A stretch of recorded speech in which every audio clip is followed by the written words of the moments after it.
Ô âme, si ces mots arrivent jusqu'à toi maintenant, arrête-toi un instant. Respire. Écoute au-delà du bruit. Ce n'est peut-être pas une simple vidéo que tu regardes. Ce n'est peut-être pas un hasard dans ton fil d'actualité. Il existe des moments où le ciel attire l'attention d'un cœur précis. Des instants où l'invisible frôle le visible. Et si tu es ici, c'est peut-être parce que ton âme était prête à entendre ce qu'elle savait déjà. Si cette vidéo apparaît devant toi, ce n'est pas un hasard. Certaines âmes sont appelées. Certaines sont préparées. Certaines sont activées. Depuis longtemps, tu ressens peut-être quelque chose de différent. Une sensation que ta vie ne se limite pas à survivre, travailler, dormir. Une impression qu'il y a une mission cachée, une responsabilité silencieuse, un rendez-vous écrit avant même ta naissance. Dans la tradition islamique, Allah ne choisit jamais au hasard. Chaque âme a une mesure, un décret, une destinée. Mais certaines sont façonnées à travers des épreuves particulières. Certaines sont isolées pour être purifiées.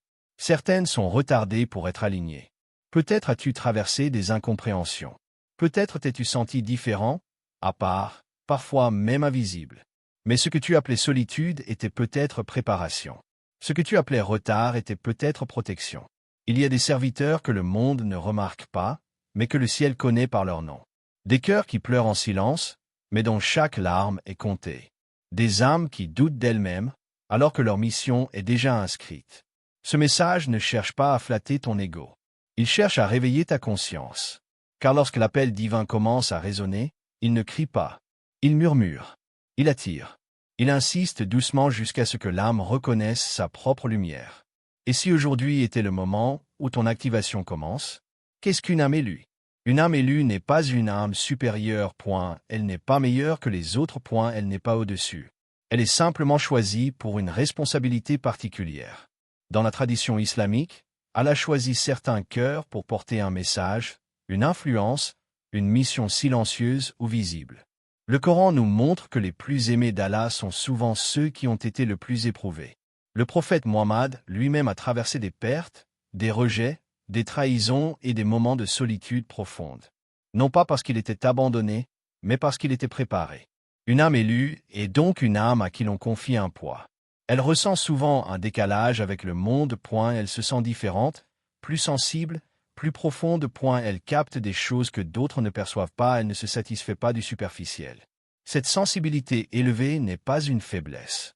C'est une capacité spirituelle. Mais cette capacité vient avec un prix, les épreuves. Les tests ne sont pas des punitions. Ils sont des processus de purification. Chaque difficulté affine le cœur. Chaque trahison détache de l'attachement excessif aux créatures. Chaque attente renforce la connexion au Créateur. La purification par les épreuves enlève l'ego, polit l'orgueil, nettoie les illusions. Elle transforme la douleur en lucidité et la solitude en proximité avec Allah. Une âme élue traverse souvent plus que la moyenne, non pas parce qu'elle est ciblée par malchance, mais parce. Le deuxième serviteur choisi n'est pas celui qui n'a jamais souffert. C'est celui qui a souffert, et qui a quand même refusé de devenir dur. Celui qui aurait pu se venger, mais a choisi le silence. Celui qui aurait pu fermer son cœur, mais a décidé de garder une étincelle de foi. Il y a des brisures qui détruisent, il y a des brisures qui ouvrent. Chaque trahison t'a appris à ne plus placer ton cœur là où il ne devait pas être attaché. Chaque abandon t'a rappelé que la seule présence constante est celle d'Allah. Chaque déception t'a détaché un peu plus du monde pour te rapprocher du ciel. Tu as pleuré? Oui, tu as douté? Peut-être, mais au fond de toi, la foi n'est jamais morte. C'est cela la résilience spirituelle, tomber sans perdre la direction. Être blessé sans perdre sa lumière. Traverser l'obscurité sans renier celui qui guide. Beaucoup deviennent froids après avoir été brisés. Toi, tu es devenu plus conscient, plus profond, plus lucide. Et sache ceci, Allah ne gaspille jamais une douleur, et si tu as été brisé mais que ta foi est restée vivante, c'est peut-être parce que ta mission exigeait un cœur qui comprend la souffrance des autres.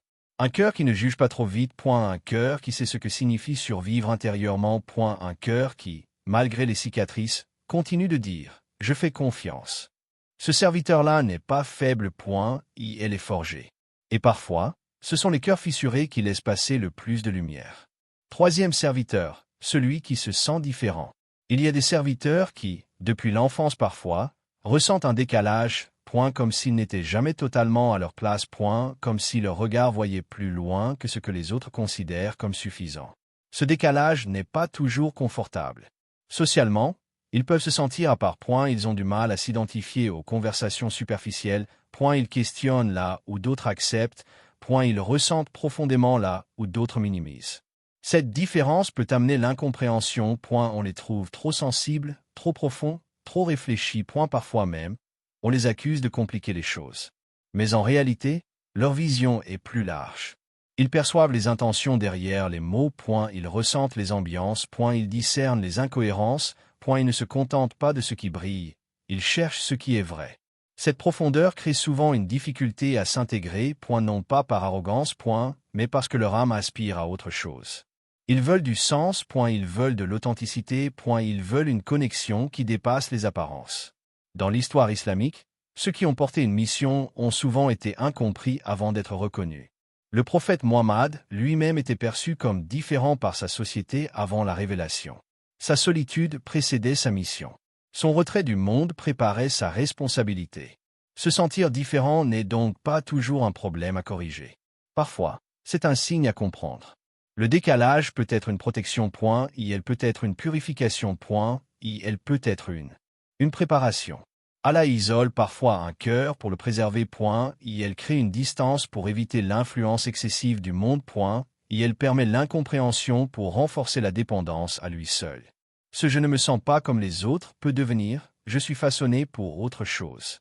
La différence, lorsqu'elle est guidée par la foi et l'humilité, devient une mission, point, une mission d'apporter profondeur dans un monde pressé, point, lumière dans un environnement confus, point, sincérité dans un climat d'apparence.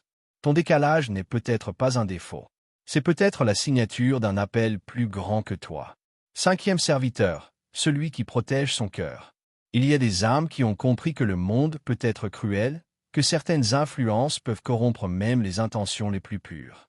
Ce cinquième serviteur choisi est celui qui veille sur son cœur comme un trésor précieux. Il évite les péchés, non par rigidité ou par peur des hommes, mais par amour pour Allah. Chaque pensée, chaque action, chaque parole est filtrée à travers la conscience de ce qui nourrit son âme ou ce qui l'affaiblit. Il s'éloigne des environnements toxiques, même si cela signifie marcher seul. Il sait que certaines personnes ou certaines situations ne font que voler sa paix intérieure. Plutôt que de se perdre dans la colère, la jalousie ou la compétition, il choisit la distance. Ce choix n'est pas facile, mais il est nécessaire. Il choisit la paix plutôt que l'ego. Là où d'autres chercheraient à prouver, à se défendre ou à dominer, il choisit le silence et la sérénité. Il ne fuit pas par faiblesse, mais parce que son cœur est en mission. Chaque compromis sur sa paix intérieure est un pas de côté dans sa destinée. Son combat est constant, mais invisible. Il lutte contre les désirs inutiles, les pensées négatives, les impulsions qui pourraient l'éloigner de sa voie. C'est une guerre intérieure silencieuse, où chaque victoire est un pas vers la purification. Ce serviteur n'est pas isolé par hasard. Son choix de protéger son cœur le prépare à recevoir ce que d'autres cœurs ouverts, mais fragiles, ne pourraient supporter. La protection qu'il s'offre aujourd'hui sera la force qui lui permettra demain de guider, d'inspirer et de servir avec intégrité et lumière. Protéger son cœur n'est pas un acte de peur. C'est un acte de foi. Dans cette foi réside sa véritable puissance. Quatrième serviteur, celui qui a traversé des retards. Il y a des serviteurs dont la vie semble avancer plus lentement que celle des autres. Autour d'eux, les mariages se célèbrent, les carrières d'école, les projets réussissent, les reconnaissances arrivent. Et eux attendent. Retard dans le mariage, retard dans la réussite, retard dans la reconnaissance. Ils se demandent parfois, pourquoi tout prend plus de temps pour moi? Pourquoi les portes s'ouvrent-elles pour les autres et pas encore pour moi? Ce qu'ils ne voient pas toujours, c'est que leur histoire n'est pas en retard, elle est calibrée. Dans le Coran, Allah nous montre que ces délais ne sont jamais des oublis. Ils sont des préparations. Combien de prophètes ont attendu des années avant de voir la promesse se réaliser? Le prophète Mohammed a attendu des années avant que le message soit accepté massivement. Les débuts furent marqués par l'opposition, la lenteur, les pertes. Mais le timing divin est parfait. Le retard apparent protège parfois d'un mauvais choix. Elle évite une union prématurée. Elle retarde une réussite pour renforcer le caractère. Elle différencie une bénédiction durable d'un succès fragile. Celui qui traverse des retards développe quelque chose que les autres n'ont pas toujours. La patience profonde. La dépendance à Allah. La maturité émotionnelle. La capacité d'endurer sans perdre la foi. Le retard purifie les intentions. Elle révèle la sincérité. Elle brise l'illusion du contrôle. Et surtout, il enseigne une vérité essentielle. Allah n'est jamais en retard. Ce qui tarde à venir n'est pas perdu. Ce qui prend du temps prend souvent plus de valeur. Ce qui est écrit pour toi ne peut être devancé ni annulé. Il y a des bénédictions qui ne peuvent pas arriver avant que ton cœur soit prêt à les porter.